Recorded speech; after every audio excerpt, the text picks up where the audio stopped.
Kumusta mga kasaliksik? Sa patuloy na paglaho ng populasyon ng mga tao ay pasikip din ng pasikip ang mga lugar na ating pinagtitirhan, kaya mula sa masikip na syudad ng Hong Kong hanggang sa pinakamataong lugar sa mundo na matatagpuan dito sa Pilipinas, ay pag-usapan natin ang 10 pinakamasikip at mataong lugar sa buong mundo. Kaya kung handa ka nang malaman ang mga ito, ay simulan na natin. Number 10. Ang masikip na syudad ng Hong Kong. Ang pamumuhay sa Hong Kong ay hamon dahil sa sobrang siksik na populasyon. Sa kabila ng mababang birth rate na umaabot lamang 0.774 kada babae, patuloy ang paglago ng populasyon na umaabot na sa mahigit 7 milyon, karamihan ay nakatira sa matataas na gusali.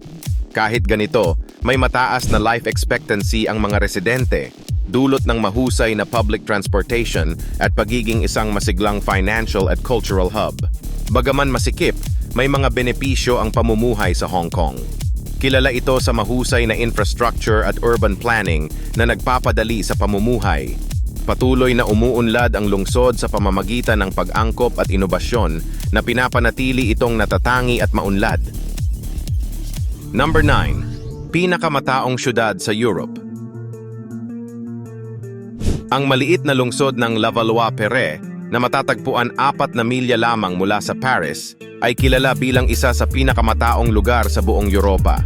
Sa kabila ng liit ng lugar na ito, ang populasyon dito ay umaabot mula 68 hanggang 458 katao bawat square mile.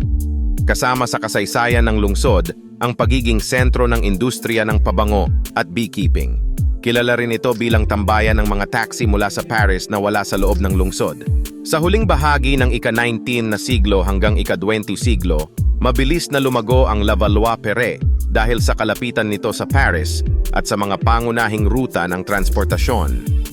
Ang paglago ng lungsod ay pinabilis ng pag-usbong ng iba't ibang industriya, kasama na ang textiles, manufacturing, at ang perfume industry na patuloy na nagbibigay ng malaking kita sa lungsod. Ang beekeeping na nagsimula bilang bahagi ng urban sustainability ay isa ring mahalagang tradisyon sa lugar na ito. Number 8. Mataong lungsod sa mga ulap.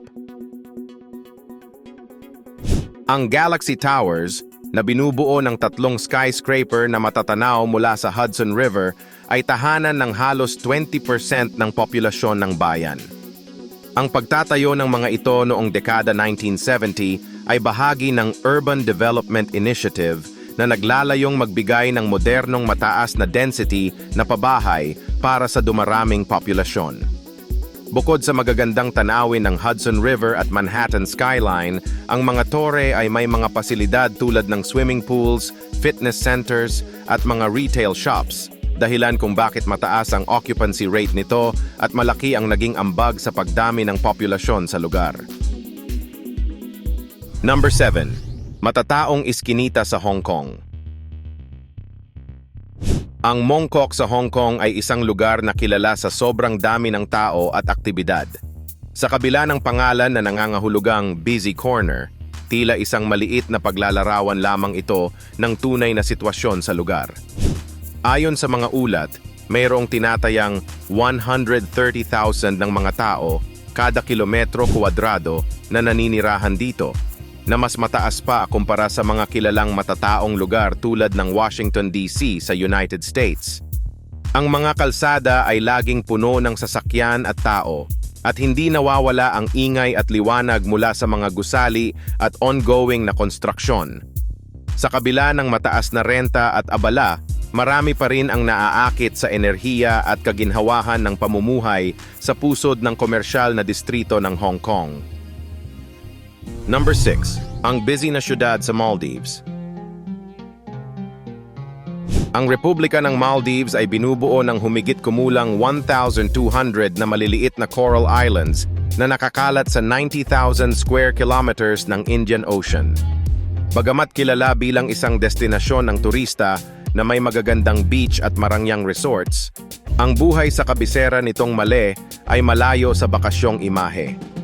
Sa sukat na 8 square kilometers, mahigit 200,000 na mga katao ang naninirahan dito, na nagiging sanhi ng siksikang populasyon at limitadong espasyo. Ang Malay ay sentro ng politika, ekonomiya at kultura ng bansa. Matatagpuan dito ang makasaysayang Hukuru Miski Mosque at ang Malay Fish Market na mahalaga sa lokal na ekonomiya. Bukod sa pagiging pangunahing pasukan ng mga turista, dinamiko rin ang pag-unlad ng lungsod upang tugunan ang pangangailangan ng mga residente at mga bisita. Sa kabila ng kagandahan, kinakaharap ng Malay ang mga hamon ng urban planning dahil sa mataas na populasyon at limitadong espasyo. Number 5. Mala Impyernong Lungsod. Ang Kowloon Walled City sa hilaga ng Hong Kong Island ay kilala bilang pinakamakapal na lugar ng populasyon mula 1950s hanggang 1994. Nagsimula ito bilang isang Chinese military fort at kalaunan ay naging isang walang pamahalaang lungsod, kontrolado ng mga triad.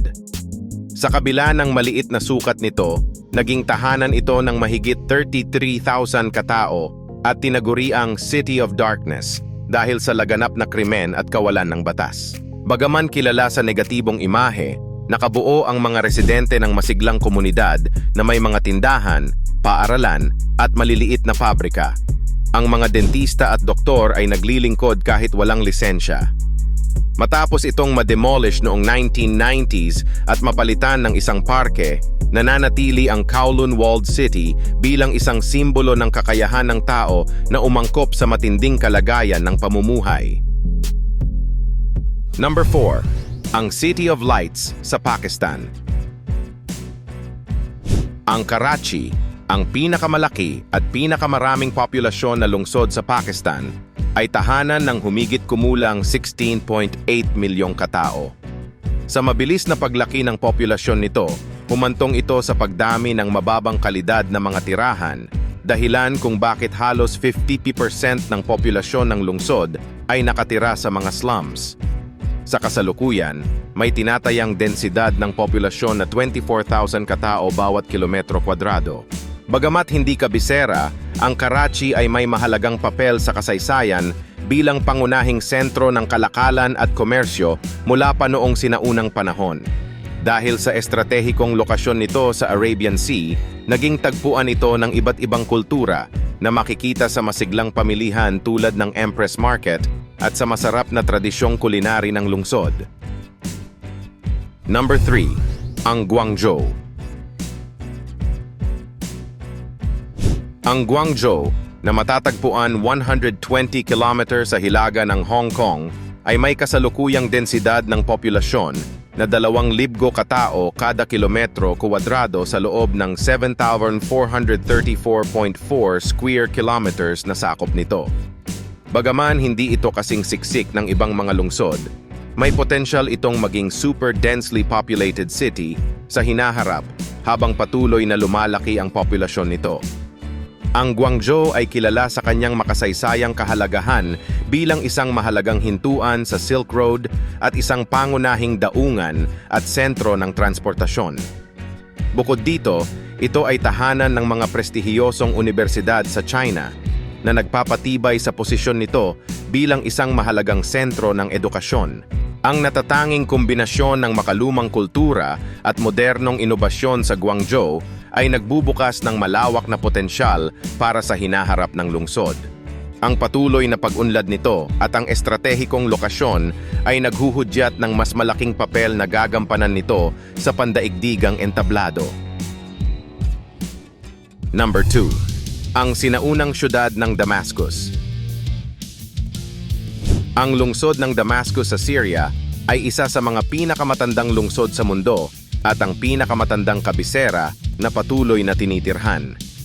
Sa kabila ng matinding epekto ng digmaang sibil, nananatili ang mayamang kulturang pamana ng lungsod, kasama ang mga makasaysayang lugar tulad ng Umayyad Mosque at Souq al-Hamidiyya, na patuloy na umiiral sa kabila ng mga pagbabago na naganap sa paglipas ng mga taon.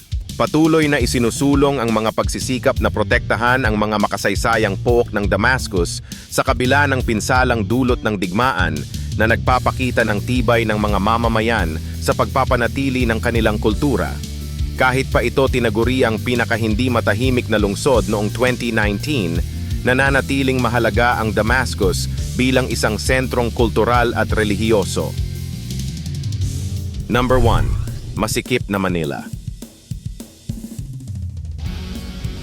Ang Manila, na itinuturing na pinakamasikip na lungsod sa buong mundo, ay may populasyon na 21.3 million na tao, nakatumbas ng 42,000 katao bawat kilometro kwadrado.